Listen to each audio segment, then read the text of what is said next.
Les vacances terminent, la vie mondaine reprend. Et le contexte sociétal, il reste tout de même pas, on va dire, la meilleure qu'on aurait pu espérer. Avec tout cela, comment assurer que, maintenant que la rentrée est là, on peut quand même faire perdurer tous les bienfaits des vacances qu'on vient de passer? Parlons aujourd'hui de comment assurer que la rentrée puisse être bénéfique pour nous et pas une cause de stress supplémentaire. Première chose, c'est ne laissez pas les vacances terminer. Certes, on est rentré chez soi, il faut aller au travail, il faut aller au bureau, il faut prendre les prises de tête. Ok, certes, je sais. Cependant, l'esprit des vacances. La plupart du temps, quand on va penser aux vacances, on va penser aux grands voyages, aux choses incroyables qu'on avait fait. D'ailleurs, si vous regardez, nous sommes sans cesse dans la recherche de l'incroyable. Aujourd'hui, j'aimerais vous inviter à penser aux petites choses, les plaisirs simples. Prendre le temps de cuisiner, prendre le temps d'aller au marché, choisir ses légumes, choisir ses fruits, choisir sa viande. Prendre le temps de faire une petite marche digestive ou juste une randonnée. Prendre le temps de juste respirer, sentir l'odeur des fleurs, sentir l'odeur de l'herbe. Ce petit contact tellement subtil mais tellement délicieux entre nos plantes de pied et l'herbe tout frais. Toutes ces choses font partie aussi de nos vacances. Et ça, rien ne nous empêche de continuellement les faire, même dans la vie de travail, même dans une ville. Pas tous les jours, certes, mais un week-end de temps en temps, une soirée.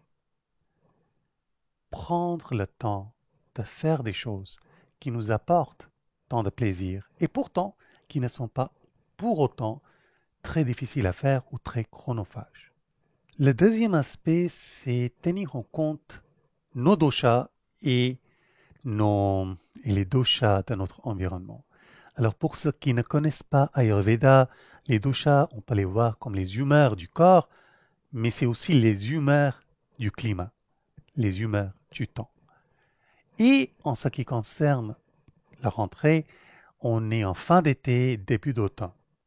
Le changement climatique fait qu'on ne peut pas vraiment suivre les saisons comme avant, comme on pouvait faire avant, comme c'est décrit dans les textes classiques d'Ayurveda. Cependant, certains principes restent tout de même valables. Le soleil, il commence à s'éloigner de la Terre. Génétiquement, notre corps commence à capter que bientôt l'hiver va arriver. Les nuits sont de plus en plus longues. Et donc, la température intérieure du corps, il commence à monter. Ce qui peut très facilement dérégler le système de régulation de température qui est notre pétatoche. C'est aussi le système de digestion, assimilation.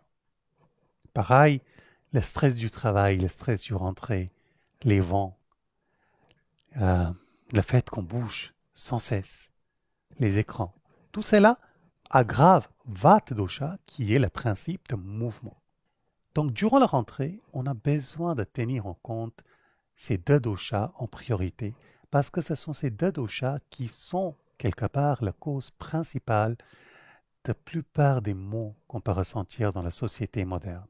Heureusement, ce n'est pas si difficile de tenir en compte et vivre en harmonie avec ces doshas.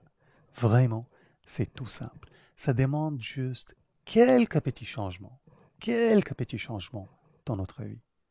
Par exemple, durant toute cette période, privilégiez manger un peu léger, pas trop bourrer l'estomac, et privilégiez les légumes et les fruits de saison, idéalement de production locale, parce que la terre, elle sait déjà qu'est-ce qui est en train de se passer autour de nous. Et ce qu'elle produit nous fera toujours du bien. La régularité, encore plus qu'habituellement, devient importante. Que ce soit la régularité de sommeil, c'est-à-dire dormir toujours à la même heure, ou que ce soit la régularité de nos repas, manger chaque fois à la même heure. Tout cela va aider notre système digestif et presque l'intégralité de notre système corporel à tenir en bonne santé. Bien entendu, dormir suffisamment.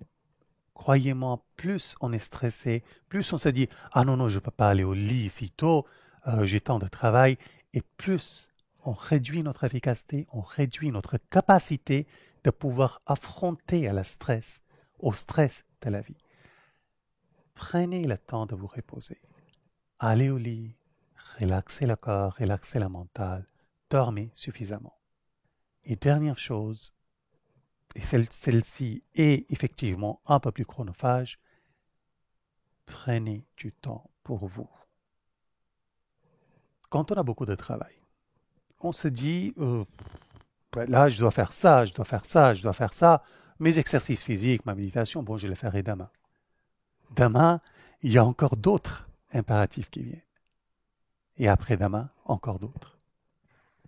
Des semaines passent et finalement, c'est octobre, novembre, on s'en rend compte, ah ben, les promesses qu'on s'était faites durant les vacances, on fera tous les jours des exercices physiques, on fera tous les jours la méditation, les pranayams, ils sont partis en cacahuète. Il y a un temps pour travailler, il y a un temps pour soi. Et le temps pour soi, c'est pas demain, c'est maintenant.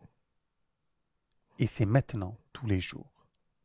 Ce n'est pas quelque chose qu'on fait de temps en temps. Ce n'est pas aller dans une séance de yoga. Non, on a besoin de notre temps tous les jours.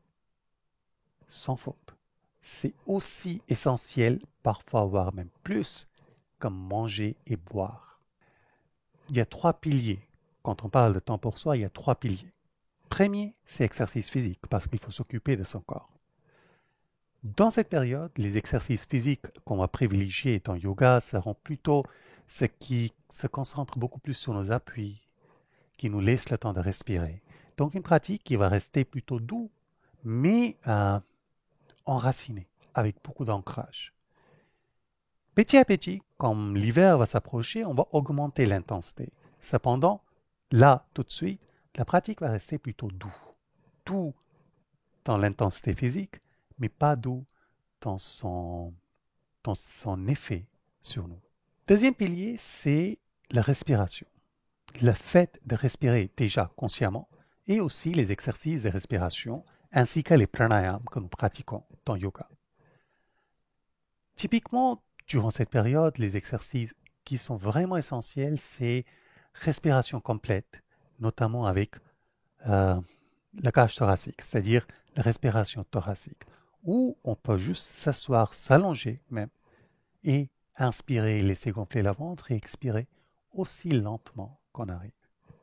Réduire la vitesse de respiration est important. Pareil, en ce qui concerne les pranayams comme Nadi Shodhana, les pranayams comme Ujjayi et les pranayams comme Bhramari seront fortement conseillés. Troisième pilier, c'est méditatif. La méditation. Tout aussi essentiel que s'occuper de notre corps que de respirer. Alors si vous êtes débutant dans méditation, je conseillerais plutôt des méditations assez relaxantes, apaisantes, quitte à faire des méditations guidées ou des méditations simples sur la conscience du souffle. Si vous avez déjà une pratique établie, ce sera le moment de travailler sur l'immobilité. Ce sera également le moment de travailler, tout comme on fait durant l'Arishodhan, sur le mouvement de l'énergie dans les canaux lunaires et solaires. Et finalement, les méditations contemplatives qui nous permettent vraiment de s'ancrer, de se poser dans notre vie, seront fortement conseillées. Ce qui me ramène à la 4e point de cette vidéo. Vous écoutez les gens comme moi parler, vous vous dites « Ah, ben tout ça c'est bien joli, si seulement j'avais autant de temps ». Vous fermez la vidéo, ça vous énerve un peu, et après vous essayez votre mieux de l'oublier. Et c'est normal parce que j'aurais fait exactement pareil. Le temps. Philosophiquement, le temps n'existe pas, mais dans notre réalité, il existe bel et bien, et on n'en a qu'à temps. Il y avait un sage indien, il s'appelait Kabir.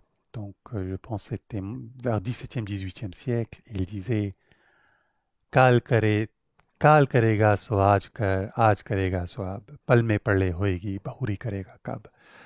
Il disait ce que tu dois faire demain, fais-le aujourd'hui. Ce que tu veux faire aujourd'hui, fais-le maintenant. Sans cesse en train de pousser les choses à faire. Dans un instant, tout peut changer. Le temps est peut-être limité, mais si on l'organise, on peut en trouver beaucoup plus qu'on ne le croit.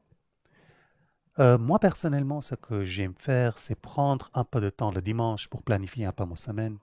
Et pareil, prendre un peu de temps le matin pour planifier la journée. Bien entendu, ce qui me convient peut-être ne vous convient pas. Déjà, il y a plusieurs outils d'organisation qui permettent d'augmenter l'efficacité et qui permettent de dégager du temps pour soi. Ensuite, ce que je fais, vous pouvez aussi le faire. Si vous ne pouvez pas le faire le matin, ce n'est pas grave. Vous pouvez le faire l'après-midi, après déjeuner, en prenant un café. Mais prenez ce temps, prenez ces 10-15 minutes tous les jours. Même si au début, vous aurez l'impression de juste perdre votre temps, même le premier mois entier.